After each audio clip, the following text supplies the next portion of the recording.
And welcome back to Scarred for Life, the podcast where we open up old wounds by looking back at the films that scared us as kids. I'm Terry, And I'm Mary Beth. and each episode, our special guest brings with them a movie that traumatized them as a child. This week, we are so excited because our guest is Damian McCarthy, the writer and director of Caveat, which you might have seen on Shudder, and also the upcoming living nightmare, Oddity. Welcome to the show. Hi, how are you doing? Thank you very much for having me. Thanks for joining us. And Ooh. it is a living nightmare. So I'm curious, for our listeners that might not be aware of it yet, can you kind of give a brief synopsis of what the film's about? Right, so Oddity would be I like to think of it as a supernatural revenge film. It's a little bit of a mix of genres. There's a bit of, stalker in it, and psychological horror and supernatural horror. I guess without giving too much away, it's basically the story of a antique shop owner who has a collection of haunted items that after her sister is murdered, she figures out who the killer is and decides to use her items to exact revenge. I am terrible at pitching films, so it's much better than that. But yeah.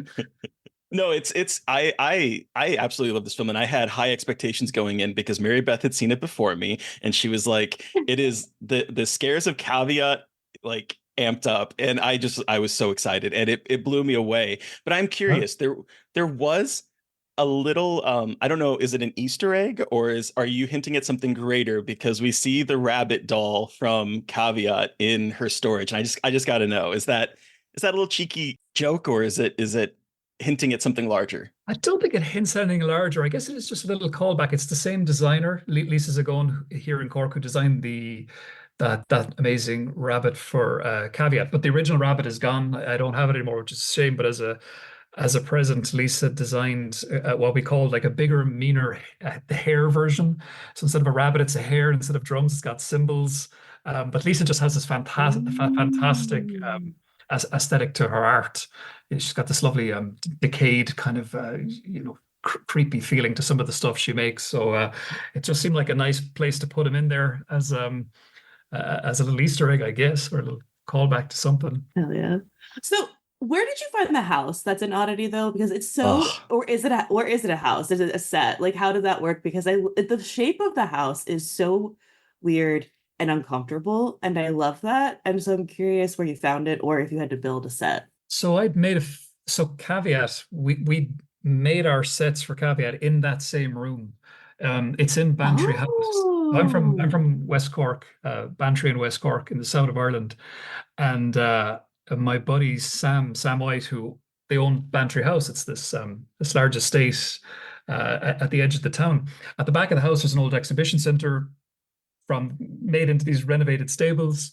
And I had built my sets inside there. And I spent so much time in there in Caveat. I said, well, the room is actually really nice. It's got these big stone walls and this balcony overhead. So the idea was like, if you just got rid of the sets and just shot with what we're looking at around us, is there any way that we could make a film here? Because this is really cool. And I just started writing Oddity. It was written around the location then. So Oh, yeah, and it was cool. which was great. And it's just great for the actors too, because it's like the space is really there. When they walk upstairs, they're really going up to the room, or they step outside. There's no cheating going on visually. wow. Yes. Oh, that's so cool. Oh, Yeah. that's rad. I love that. I didn't. Yeah. Cool. That is so That's cool. Oh, I also have to give a shout out.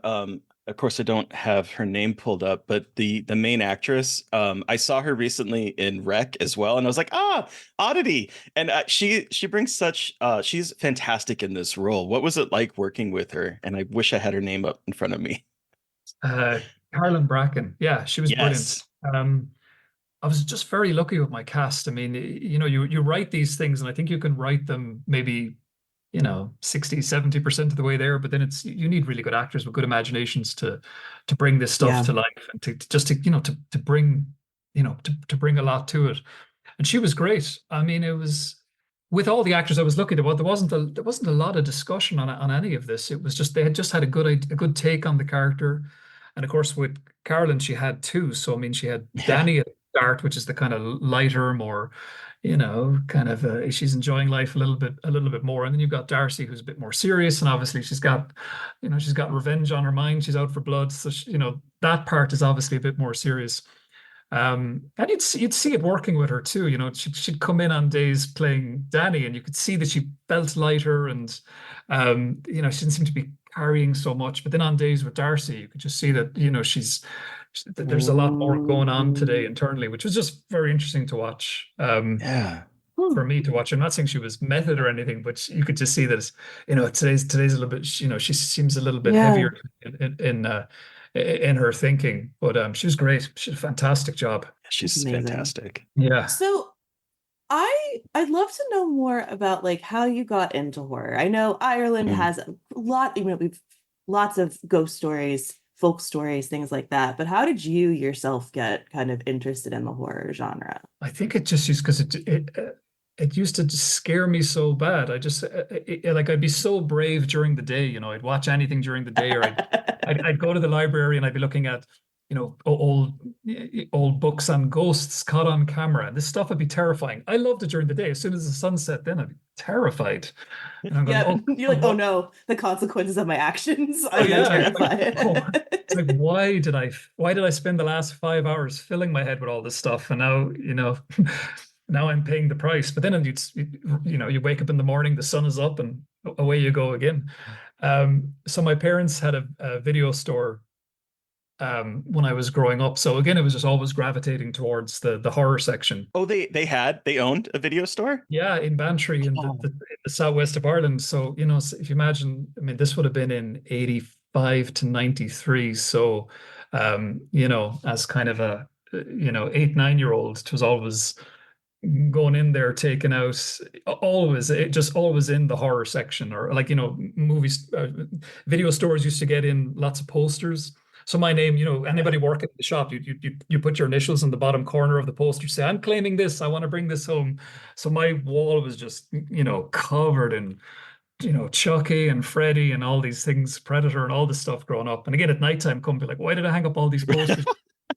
right. So, Well, that is like the yeah, perfect time too to own a video store because like all the horror movie posters from that time period are yeah. so fantastic. Like whenever we have guests on, it's always like, well, it's the poster in the store that like terrified me or that got me pulled into it. So I love that you were growing up at this time where you could just, claim a poster and bring it up to your room. That's like after my heart. I wish I still had them. I have some photographs of just myself as you know, as a child with this stuff. It's like, that is an amazing poster of Predator. I'd hang that up if I had it now, you know. But it's Yeah.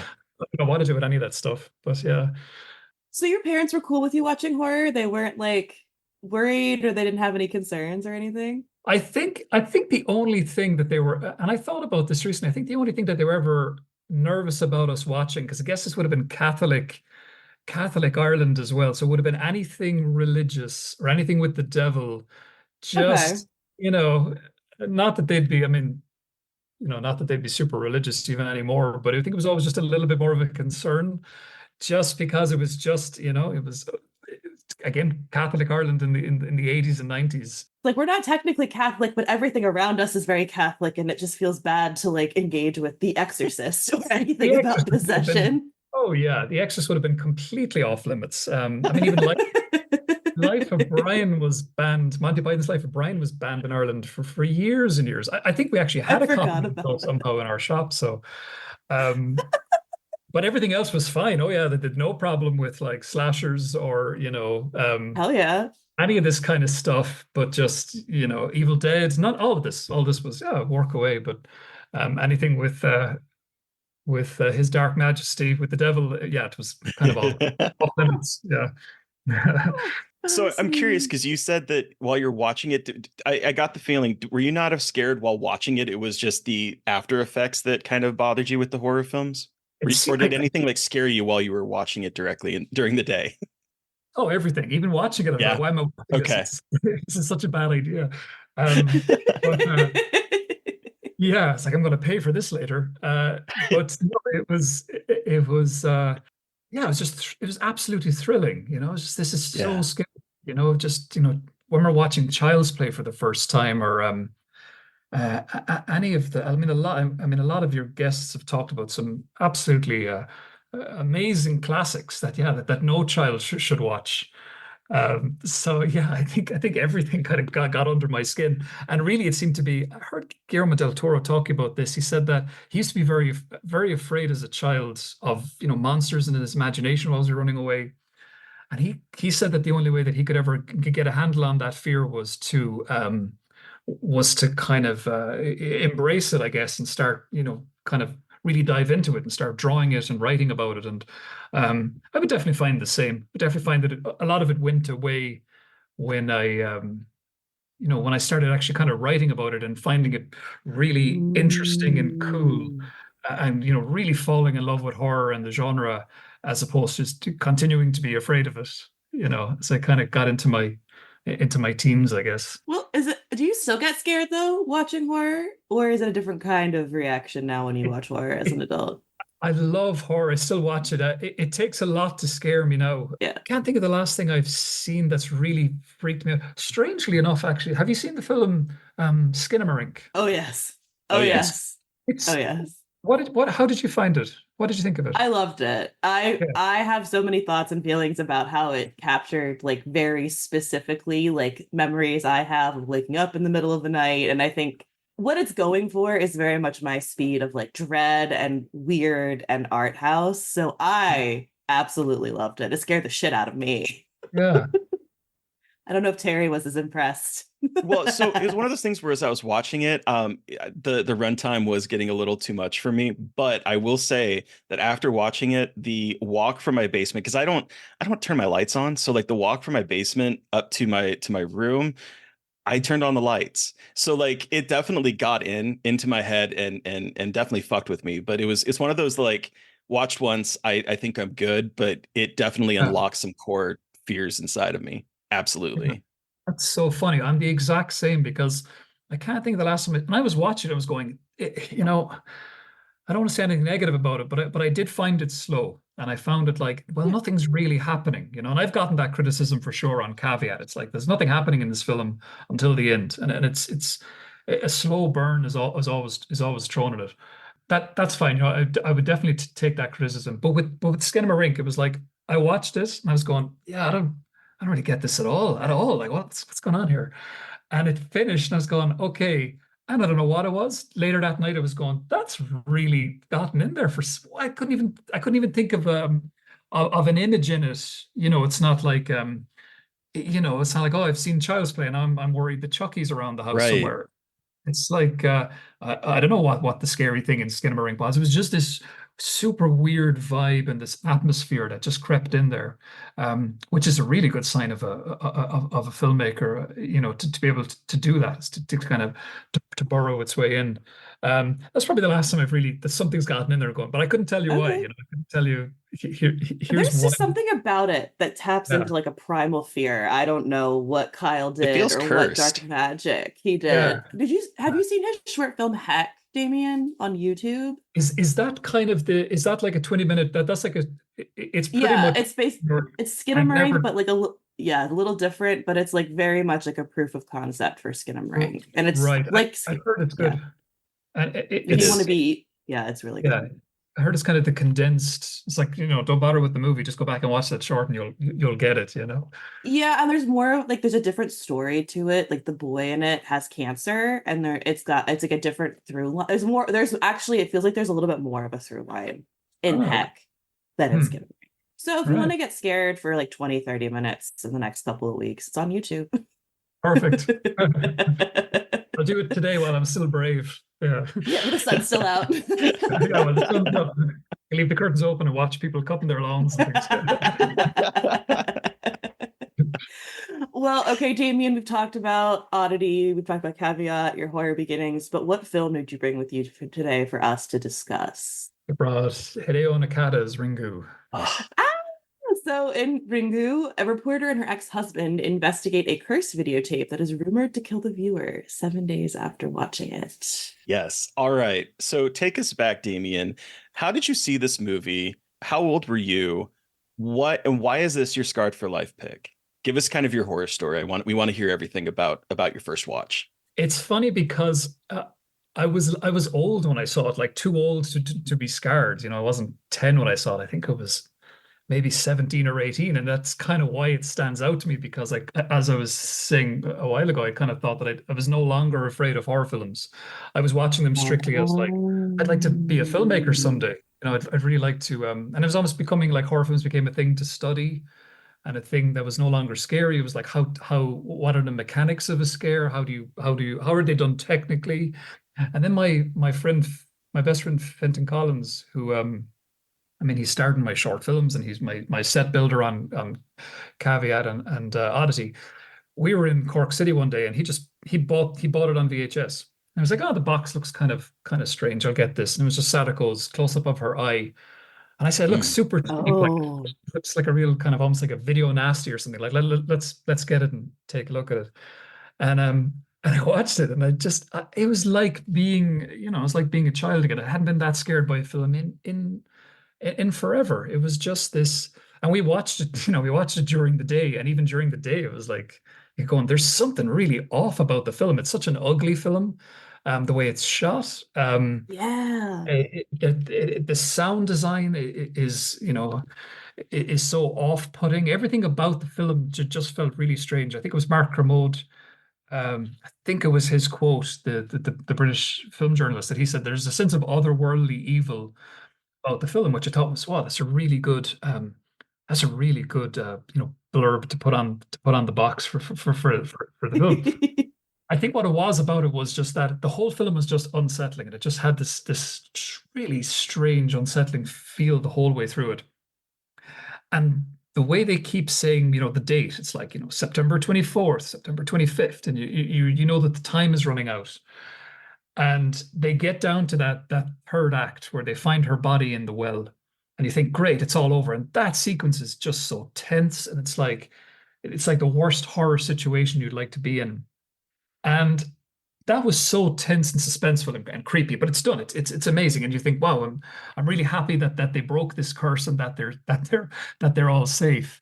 And then there's a shot of her on the balcony, and yet the date comes up again. It's like Tuesday, Yeah.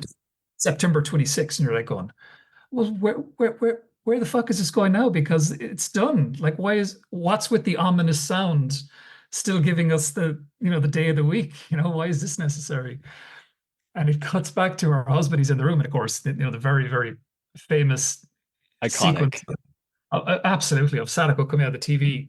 Just the reaction. I just remember my friend and I watching this, and we're going, "Oh, this is weird." And you kind of feel that getting creepier and creepier. And she starts making her way towards the TV. And of course, this is all groundbreaking at the time. Oh yeah. It, it's been parodied and copied and everything since with that jangly broken walk as she's coming towards the camera, and then out she comes through the TV. And I think the reaction was like, fucking hell. It was just like, oh my God. It was just this absolute, there was no hiding that it was just absolutely just a masterpiece of horror at the time, and completely non-violent, bar for broken fingernails from trying to climb out of the well.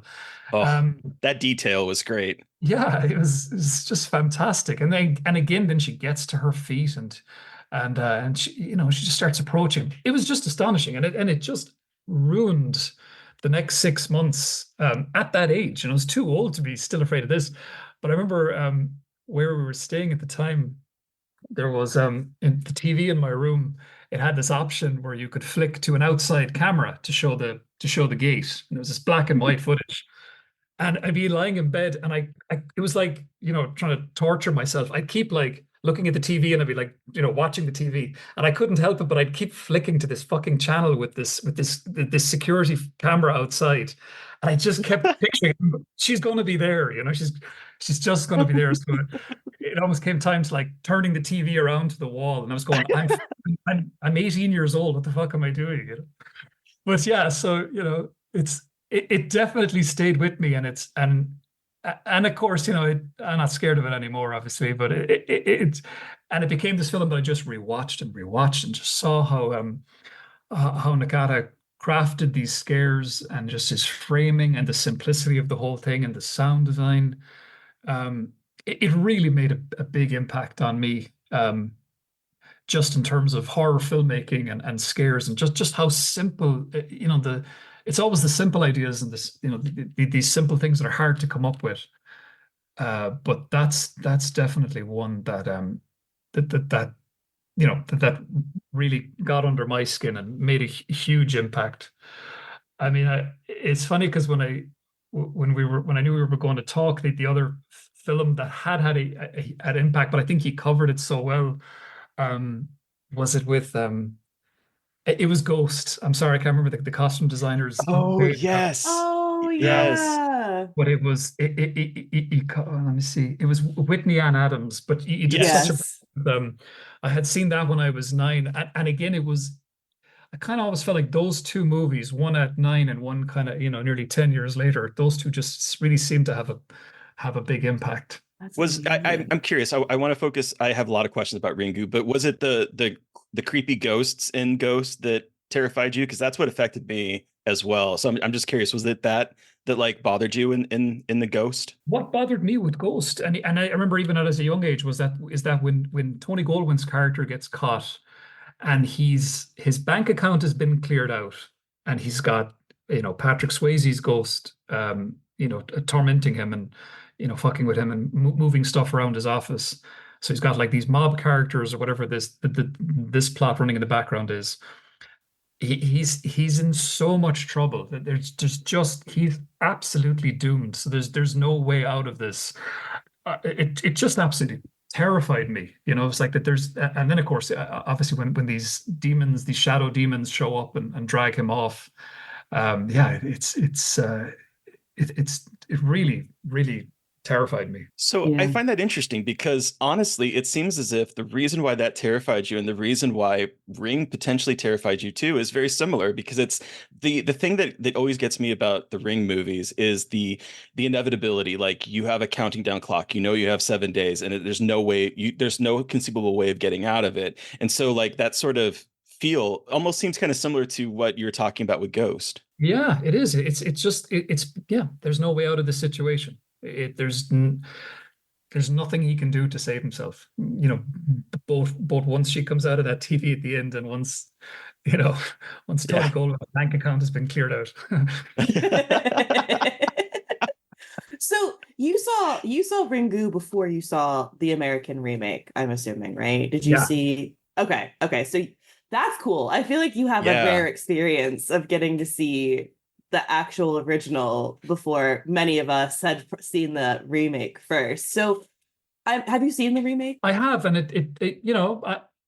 anybody I've talked to who has seen would say that the remake first, and I'd say, well, you should watch the lower budget uh, Hideo Nakata's version, and they'd watch it and go like, oh, there's no contest. The remake is so much better. And as I say, anybody who sees the original first thinks, no, the original is way better than the remake.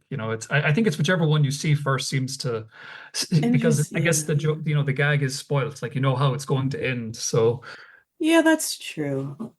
I uh, think it's well, because I mean, Japanese ghost stories have such the vibe about them. yeah. And I think they feel so much more cursed. Like obviously, The Ring is a great remake. Like I will say that. It's obviously Mm. very much captures that cursed energy.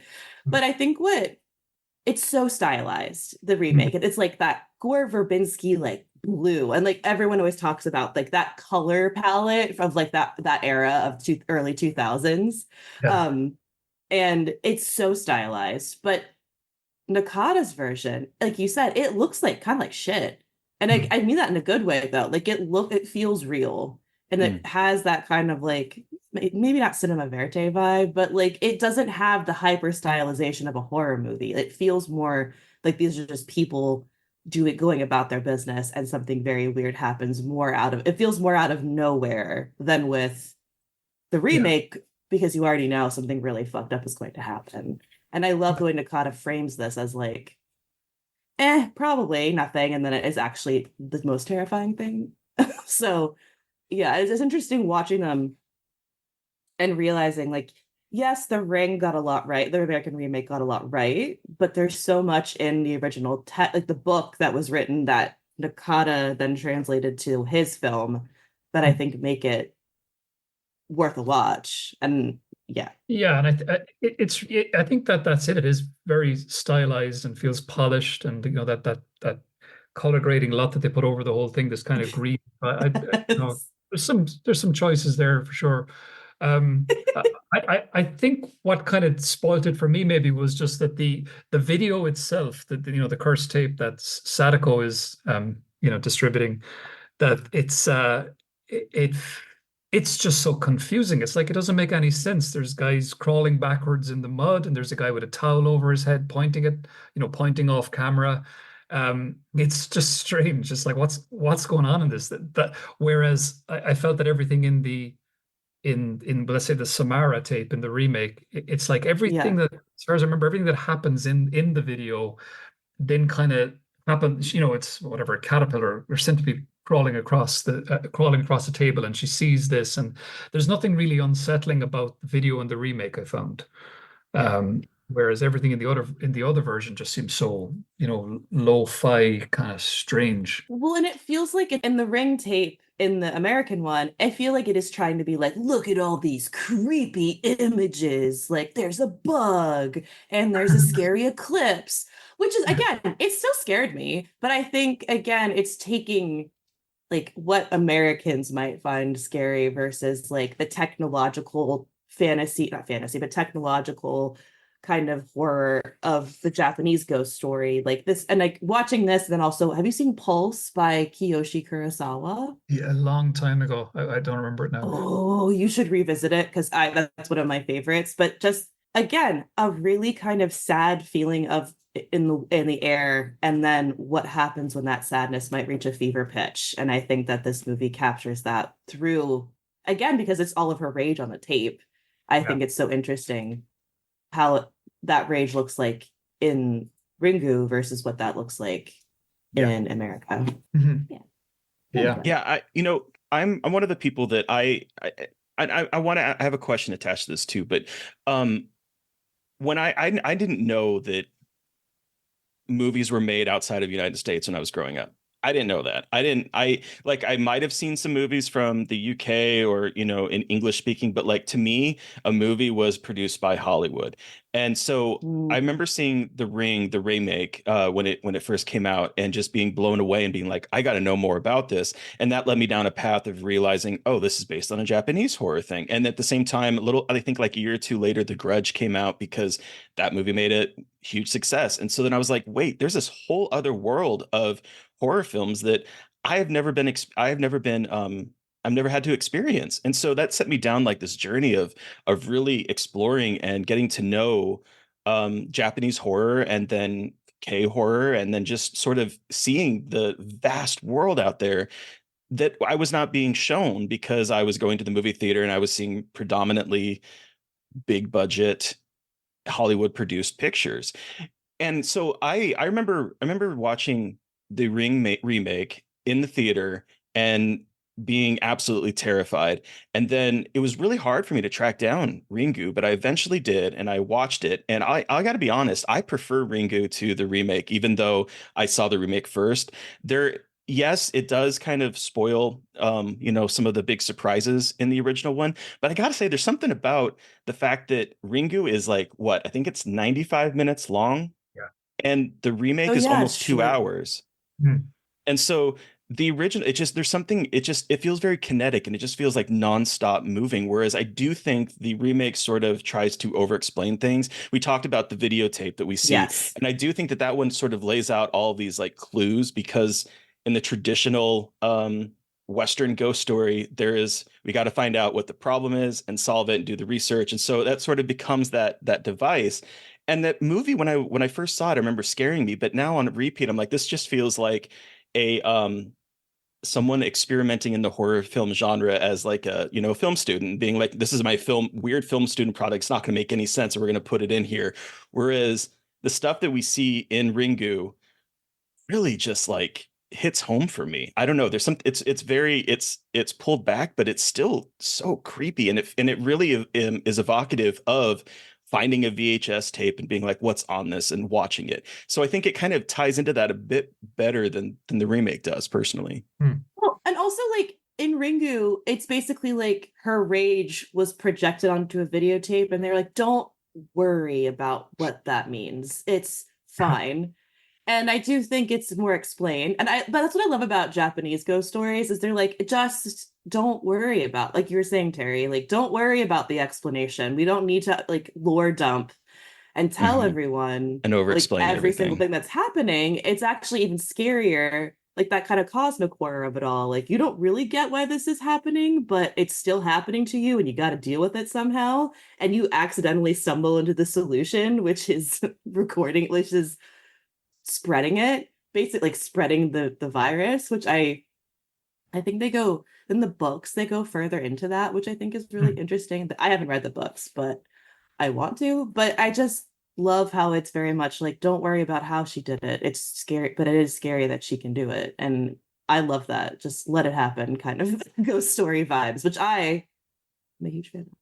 Which actually did you use that a little bit, I feel like in your stories. I was like about like kind of it's happening. Like you don't need to like lore dump. Here's just like a ghost. And you don't have to worry about like understanding every facet of that ghost. So it's cute. It looks like maybe the ring influenced you a little bit, just a little in your writing I too. think it does in terms of, I mean, there is horror in not explaining everything, where it's like if you can't, maybe that's why um Skinamarink got under my skin the way, similar to how Ringu did it. I mean, it's like it's Mm. hard to understand what you're looking at. It's like, but what nothing's being Yeah. explained here. So there is still part of your brain that's trying to figure out, well, what did I see? Well, what happened there? So it's really fixated on it, and maybe it gets a bit unsettled or troubled because it can't figure it out. It's like but I don't know what's happened there, um, and I try to do that a little bit. I mean, I think one scene in Oddity that's not explained.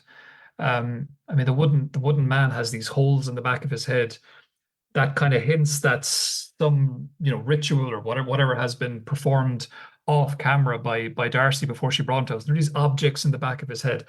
I mean, it's not explained. When she finds those holes drilled in the back of his head, she finds these objects inside it. It's not explained. I mean, I'd have ideas maybe what happened. There's some kind of, you know, witchcraft or ritual or something. But I like moments like that because in the audience you go, Yeah. "That's weird. Yeah. I wonder what was that about, or why was there a vial of blood? Why was there a photograph? This kind of stuff. It's just Yeah.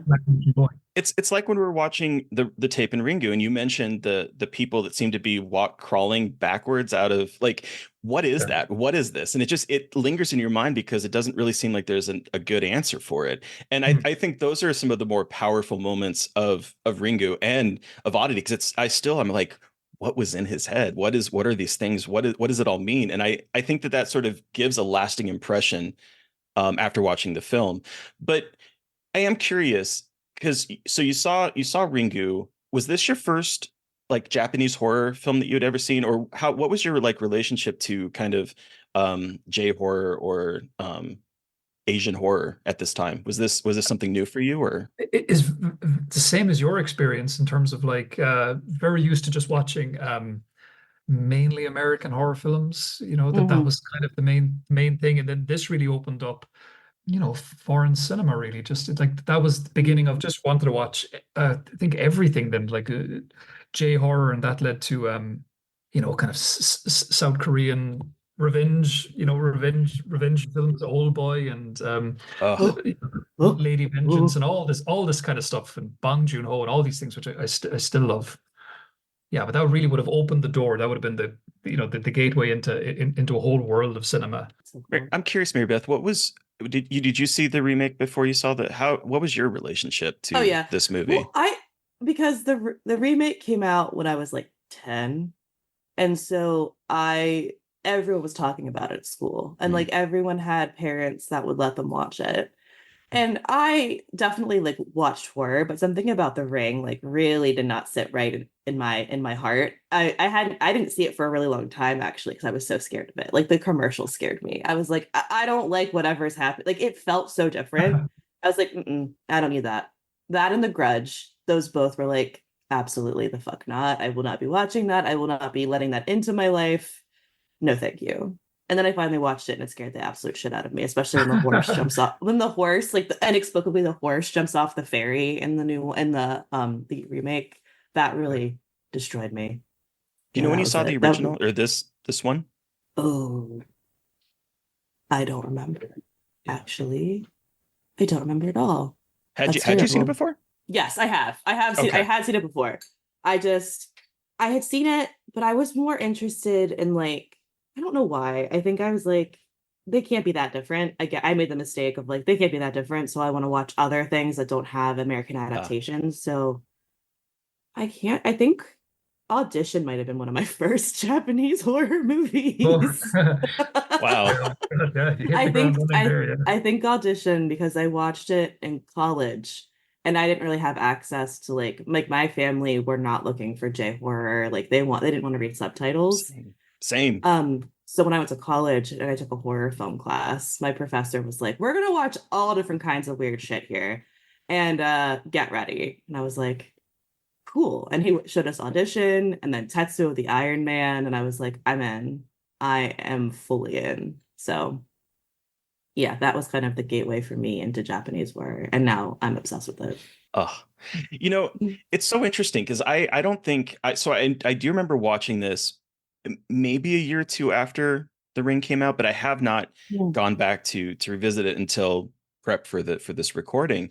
And it's so interesting to watch it now where like I have a much larger appreciation for horror and I've seen a lot more because I'm watching this and I'm like you can see sort of things that are being pulled from American horror into this as well for like the Changeling. Like the story of this reminds me of the Changeling a whole lot, where there's even the well and there's like Oh. solving the murder and thinking, okay, it's over, the curse is solved, and it's not, and it continues on a little bit more. So like that kind of aspect of it. But then I also on this watch started to like really kind of connect this to Candyman because both of them are about urban legends. Like there's the urban legend of Mm.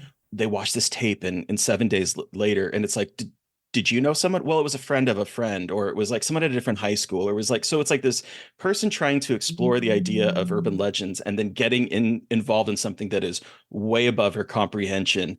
And so I was seeing some kind of like connective tissue to even Candyman um on this rewatch, and I was like, it's so fascinating to see how films sort of can take ideas and be like, ooh, that's interesting. Let's see what this would look like and continue onward. But I don't know. I just thought I think that's fun. It's kind of cool because I know That that is Koji cool. Suzuki, who wrote the book, kind of got inspiration from Poltergeist. So like and you can kind of see that here with like the tape and the V8 the kind of noise on the screen and Mhm. like the idea of things coming out of the TV. So like I think you can kind of sort of see that, but I love all these little things kind of tossed in a blender and then given a completely unique perspective on it. Hmm.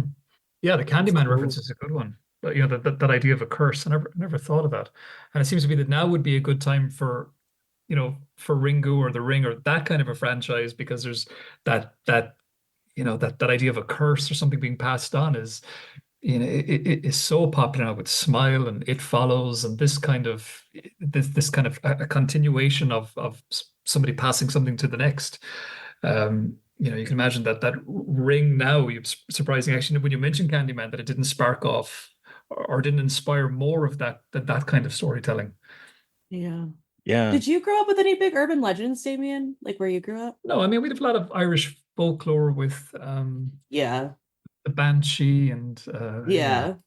hookah and yeah, lots of bits and pieces. Just some fae folk hanging around waiting to get you whenever you Yeah, least that's it. expect it, you know. Yeah. Um, there's Cool. a lot of ghost stories really more than Okay. yeah. I guess I mean I lived down in West Cork. And we lived in quite a rural area, so yeah, and there was a lot of you know banshee stories. I guess when we were in the Don't go 80s. outside at night, insert creature here will get Yeah, you kind of situation. this kind of a thing. Yeah, or again, my grandmother, has said that she turned 100 recently, so she'd always have these stories of 100? That's she's 100 years old. amazing. Yeah, yeah. Holy Um, shit, that's I know, amazing. yeah, and she's perfectly fine. I mean, the body is obviously breaking down, and she's very old, but the her mind is she's as sharp as me. Not that that's any great, any great boast, completely. She'd still have all these stories, and yeah, it's like she'd be like, I don't know, you'd be up in the hills when we were younger, and there'd be a cave way up in the distance. She'd be like, oh, and like an old witch used to live there, and she'd have these kind of thing. This kind of thing would come out of her mouth. So, yeah. Oh my God. And I'm like, I'm not gonna doubt you, even if you're lying to me. I'm still gonna believe you. Oh, there you go. I mean, she could have been lying. I'm sure she was lying to us, probably just didn't want us, getting lost in the mountains. So, yeah. That's incredible. Wow. I will also say that this rewatch unlocked a core memory for me because whenever we would travel, and we would back in like the 80s and into the 90s, and we would stay at these, we would typically not stay at like a Holiday Inn or some kind of, big franchised hotel type place. It would be small, family run type things, but there was always back in the day, there was always like a VHS tape library there where it's like you could Hmm. borrow or rent a tape from there. And they were always like these terrible copies. Some of them were like definitely taped from TV or something. But there was always like that one tape in there that didn't have like a Yeah. title on it, or just it's like what is in there. My parents would be like, no, we're not going to watch that. We go get some Disney movie from there. But it's always like I just started thinking about how it would be so easy growing up to just grab a movie off that shelf and put it on, and you don't know what you're going to watch because again, it's a very editable media where people would just record over things and have like three movies on a tape, and then, oh, I don't want to watch this, I'm going to record over things, and sometimes things would bleed through. And so it's I don't know, I found that, I don't know if this was an experience for everyone else, but for me it just unlocked that idea of going to a hotel and just seeing the VHS library there, and picking up a movie, and what would happen if it happened to be the Ring tape. I think rewatching it does capture captures that feeling of watching something that you regret watching. You're stumbling on something. It's like, I'm kind of sorry I watched that. It was, too violent, or the content's too disturbing, whatever. I think it does that really well. And even the way Nakata films that scene when she first sees the tape, like her point of view shot, for whatever reason, is just this really grainy VHS shot. As if Yeah. that's the way she's looking at it. It's such an odd choice to make to show how highlight the tape of what she's seeing. But it's great. It just adds to that strange feeling that's in the film. Yeah. You can rent that house, by the way, that she goes Oh, to, that cabin. really? Yeah, someone for Dread Central, he lives in Japan and he like did a whole trek. He like took pictures of his journey, and it's in this like it's like 45 minutes outside of Tokyo, and it's like in the mountains, and it's just like this, and they rent it out. They have like a little plaque in Japanese. It's like, this is where the Ring was filmed, and you can stay there for the night, and they have like a creepy tape that you can put into the TV and Oh my God. everything. And it was, he said it was a really cool experience. It was just creepy because you're like, oh, this is exactly where all this happened. And it's obviously fictional, but it's just very weird. But it is such a beautiful house, like a beautiful place, but it has that vibe of like, and I can't tell if it's the vibe because I've seen The Ring and I'm just like, I don't, or if the house has the vibe already, but it's so Well, cool. And it's a really pretty house too, like just in the beautiful mountains of Japan next to like a waterfall, and then this terrifying house. yeah. And I'm sure somebody dresses up as Sadako in the middle of the night and I was waiting for knocks on that the in the article. window. I was Yeah. like, did someone bang on the windows? Because I feel like that's definitely like a thing that would like an immersive horror experience, just banging on Yeah, the yeah. windows and being like, It seems hello, I'm here. it seems like an easy scare. Yeah. But I was actually thinking about when you're talking about like videotapes, and 1998 is like obviously internet's new and we're not as, well versed in the world of like sending weird videos to each other. But that reminds me of like when I was a kid and people sending like my friends fucking with me and being like, here, it's just a video. And it's like a fucking like execution video. And I'm like, why did anyone look? I'm not saying that it was great and that my friends were great, but that's the friends I had. So it is just so interesting to see and like think about how just not a couple years later, even weirder shit is being like sent around online. Yeah. And I love how this movie is like kind of interacting with that kind of conversation early on. Mhm. And I want to see a really good horror movie about like something online that people, I know it's been done before, but I just feel like they haven't had a good, like, fucked up, like, internet video movie in a long time, and I want one so bad. It they flirt with it, but it's so hard to do it. I mean, I have talked to I people that are know. attempting something like this with a link, don't click on the link, but it still comes back to it's almost like the ring tape again, but it feels like it's been done and there's something more Yeah. cinematic and interesting about having to put in that VHS tape and Yeah. oh, Feels more real. It yeah, feels it more does. real because like, you actually are holding the tape rather than a video. It's like much more, it's like heavy. You can feel the weight of it rather than like It's like with a found video. footage, Mary Beth. I know. I think about that a lot with these movies, like the found footage vibes in these movies. And then they're not found footage, but like you are literally finding footage and then watching it. And it's really, I don't know, that's the whole Hmm. thing. But yeah, I'm I waiting love for someone to, I don't know if you guys have stumbled upon this, but there's a app called Randonautica, Randonautica. Oh, which is I like, can't wait for the movie about see, that's that. what I'm saying. I'm waiting for a movie about it. What it is, Damien, is there's this app that you go into it. I guess it just sends you random You put in a word. You put in a yeah, word. So you set an intention and you put in a word like friend or sad, and then it will give you coordinates nearby based Yeah. on your word. and people go there.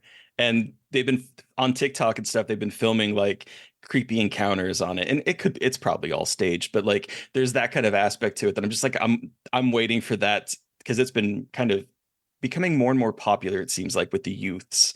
So I'm just like Fuck waiting that. for I'm waiting for that to be like a horror movie because I it kind I of as I was know. watching this, I was like, that would be like a kind of equivalent to finding a VHS tape, just putting in these coordinates and then physically going there, and who knows what'll happen. But Oh yeah, that's kind of interesting. That has legs. You can imagine somebody being some character in a horror movie making very bad choices and continuing to follow wherever this thing is sending them. Yeah, that's quite cool. mhm.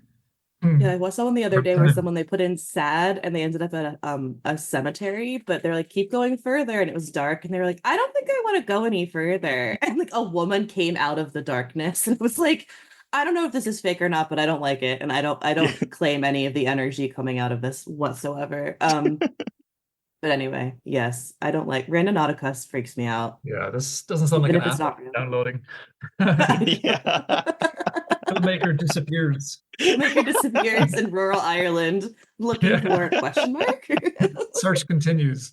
You guys will be interviewed. Well, we recommended this app, and the next thing you know, The police will be knocking at my door. So That's before we amazing. wrap up, I just want to bring up Hiroyuki Sanada, who plays the husband in this movie, and he just isn't everything. And I love him as an actor. Yeah. He is kind of like both fortunately and unfortunately kind of like the token Japanese guy character in a lot of Hollywood movies. Like he's always like the one yeah, Asian guy, which is a bummer, but also like I'm glad that he gets work, I guess. But he is so good in everything he's in, and he plays the ex-husband in Ringu, and I love whenever he's in a movie, especially this one. So I just wanted to give him a little shout out just because he's a he's good brilliant. actor. I still like to see him pop. I think we watched like Bullet Train the other night, and he pops up in that and I go, Yep. "Hey, excellent!" So it's He's great to in the see new him. Shogun. I need to watch Shogun, the I new need to watch show, as because well. he's Yeah, in it that. looks really good. Yeah, And he is in John Wick Chapter 4, of course. that's right. Yeah, he's great. You can ask. But yeah, anyway. Do we want to wrap up and give our rating out of five? Yeah, that Do you have sounds anything else, good. Terry, you wanted to hit on before we Well, wrap I mean, up? the only thing that like, and we've kind of touched on it, but it's just I find it so fascinating, and I think it might also be sort of how I was kind of tying into the idea of Candyman, where you have to say his name in Hmm. the mirror. You're basically like bringing him back to life, and I find that interesting with the idea of this being sort of an urban legend initially, and how does urban legends continue? Because it's so bizarre that there are urban legends that seem very specific to where I live, and then you find out that no, it's just a it's kind of a different change of an idea that is being propagated across the country. And it's like, how did that start? And it's like urban legends have power because people talk about it. And so the idea with the tape in here with Sadako's power is that she wants her rage to just keep propagating. And so in order to do that, you have to keep talking about it, and you have to keep making making it kind of go out into society. Otherwise, Yeah. an easy way to do it, well, you don't give the tape anyone. You destroy it. You don't let anyone watch it. You die. You've Yeah. sacrificed yourself, but it's done. And yet the idea behind here and the way the kind of, I would say, ominous and little bleak ending is that she seems to be going to have her father, who is older, watch the tape, and it's like, is she going to then try to save her father at this point and propagate it, or is it like you're doing this ultimate sacrifice for your grandson? But I don't know, I find that so fascinating because it ties into the idea of how urban legends spread, and now that we're on the internet with creepypastas, and everything sort of just goes from there. But I don't know, there's something about folklore, urban legends, creepypastas, and the way that they keep getting talked about and replicating, and maybe sometimes someone will pick it up and there'll be additional detail to it that emerges and becomes like its own thing. I don't know. I find it fascinating. And that I was in my headspace as I was watching this, just thinking about this is an urban legend. Hmm. Yeah, it has all the makings of that. I mean, it's such it's giving it power, as you say. Like the more they're talking about it, it's almost like yeah, it's fascinating. That's one of the things I've always really liked about it is like you could even look at the film from the point of view is it even true? Is it just the almost the power of suggestion that they think that in a Right. Mm, week, because they've seen this, they will die because they believe they're going to. yeah. Yeah. Yeah. Well, on that note, let's wrap this up and give this our rating out of 5. All right, Terry, how many cursed videotapes out of 5 do you give Ringu? I'm not gonna beat around the bush. I give it 5. I love this movie. And rewatching it, it gives me so much more appreciation. Yes, the American remake is very slick. Yes, I love Gore Verbinski's choices in the film, but like Mhm. there's something about this, and there's something about it being just 90 minutes. It's paced really well. It doesn't over-explain anything. It's creepy. It has that building tension. I think, Damien, you were mentioning about the days. So it's like it's counting down. It's counting forward, but it's counting down in our mind that something bad is going to happen. And I don't know, just the way in which it just unfolds over 95 minutes of a very contained, very well-paced story. It's one that I think will now continue to go back to, and I honestly want to start rewatching the sequels because the path of this movie is very weird because they released this at the same time as a sequel based on the Spirals, and that movie, like literally same day in Um, Japan theater, and that movie was critically panned and failed poorly, so they ended up having to reboot and do another sequel. So I find the whole timeline thing so fascinating in Japanese horror because The Grudge did that as well in some places. But I don't know. I think this is a great movie. I think it's a fantastic ghost story. Um, I love it. I'm giving it 5. What about you, Mary Beth? I'm also gonna give it 5. It paved the way for so many things and so many Mm, parodies, and as much as everyone wants to laugh and make fun of it now, there's absolutely no denying what this did to shape horror cinema, not just in Japan or like an art house, but in general. And everything we've said about it, and it's just like as I'm getting more into analog horror stuff, I really love how this uses analog horror aesthetics to make it so terrifying. And I'm just like I'm a huge old fan. So Damien, you have the final word. How many cursed VHS tapes out of 5 do you give It's Ringo? got to be 5. I mean, it had a huge impact on A me, you know. So, yeah, I love the film. It's still deeply unsettling. I mean, it's flawed in terms of some of its storytelling. I think how some of the information is gotten across that he's psychic, and that sometimes she gets his ex-wife gets pulled into the flashbacks with him. It's a bit of a stretch, but we need to keep the story moving. Um, but it's that there's no denying that it's just so well made. Everything from the sound design to the ugly, intentionally ugly imagery of the film, and yeah, it's classic horror film. hell yeah. Well, thank you so much, Damien, for joining us to talk about Ringu. Are you online? Are you on social media? Where can our listeners find you? And the floor is yours to plug away with whatever you can talk about. I I'm not great online. I have a neglected Instagram Instagram page, so I need to check see how it's doing. So that's that's how's the movie going? That's me. I'm sure I'll be talking more about Odyssey. I mean, I've got so many, behind the scenes photographs of making Caveat and Odyssey. There's great stuff there. I'm just finding the time to get this stuff up there. Yeah. So that's kind of where I'm at, and I guess I'll try to be a little bit more active anyway. We're in pre-production now on a film that we're making, hopefully the end of the year, and but I'll be very curious just to see how Oddity does. Now it's released in on the 19th. So yeah, Yeah.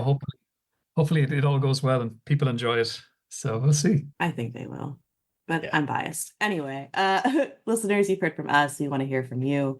What was your experience with Ringu? You can let us know by sending us an email at scarredforlifepodcast@gmail.com or reaching out to us on social media. I am on Twitter at mbmcandrews and on Instagram at mb.mcandrews. And I'm a Gaily Dreadful everywhere. And of course, don't forget to follow the podcast on Twitter and Blue Sky at Scarred Podcast and on Instagram at Scarred for Life Podcast. And please don't forget to review, rate, and subscribe. And if you want to help support us, we do have a Patreon.